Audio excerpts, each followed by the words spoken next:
You're now watching Showbiz Now, your daily showbiz update. Pinag-uusapan nga ngayon sa social media ang naging pakayag at kwento ng ating Pangulong si PBBM, Bongbong Marcos, sa nararanasan niyang kababalaghan sa loob mismo ng Malacanang. Kahit palang Pangulo ng Pilipinas na si Ferdinand Bongbong Marcos Jr. ay hindi nga rin daw nakaligtas sa mga sinasabing ligaw na kaluluwa sa palasyo ng Malacanang. Doon ay nagkwento nga si President Bongbong sa pag-share ng mga katatakutan at kababalaghan ngayong panahon ng undas. Partikular na ibinahagi ni PBBM ang mga makatindig balahibong karanasan niya sa loob mismo ng Malacanang.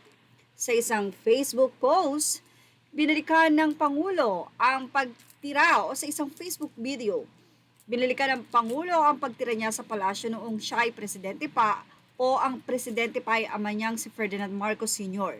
Aniya, meron talagang ilang bahagi ng Malacanang na tila pinamumugara ng mga espiritu. Kwento nga ni PBBM, isa sa mga nakakakilabot daw na karanasan niya noon ay nangyari sa isang guest room. Ito ay malapit sa state dining room kung saan doon ginaganap ngayon ang mga cabinet meetings. Itong mga kwentong ito ay hindi ko pa naikukwento sa mga anak ko, baka matakot kasi Ang simulang pagbabahagi nga ni Pangulong Bongbong Marcos sa kanyang vlog kasama ang anak na si Ilocos Norte 1st District Representative Sandro Marcos.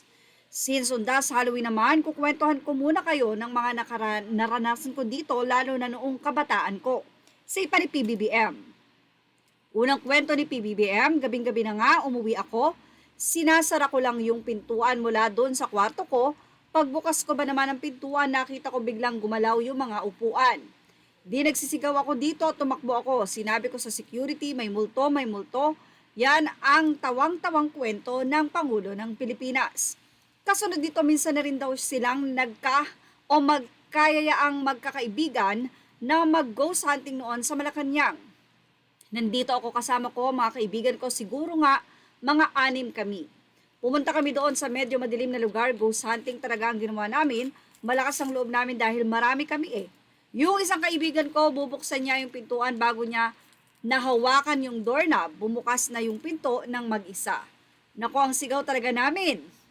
Naganap daw yung bandang 2:00 na madaling araw at dahil sa takot nila, binuksan nila ang lahat ng ilaw sa kwarto nila at nagpatugtog ng malakas. Reaksyon naman ni Rep. Sandro Marcos, I still find that hard to believe. Ay nako, it's true, sagot naman ng kanyang ama. Ang sabi raw ng security staff sa Pangulo, posibleng ang kaluluwa raw ng isang Father Brown ang nagpaparamdam sa kanila na matagal na umanong naninirahan sa palasyo at nananakot sa mga taong nananatili roon. Kaya naman agad nag-research sila PBBM tungkol dito at nalaman nga nila na totoong may Father Brown nga na nagtrabaho noon sa Malacanang noong panahon ng mga Amerikano. At mukhang hindi na umalis ang hirit pa nga ng Pangulo.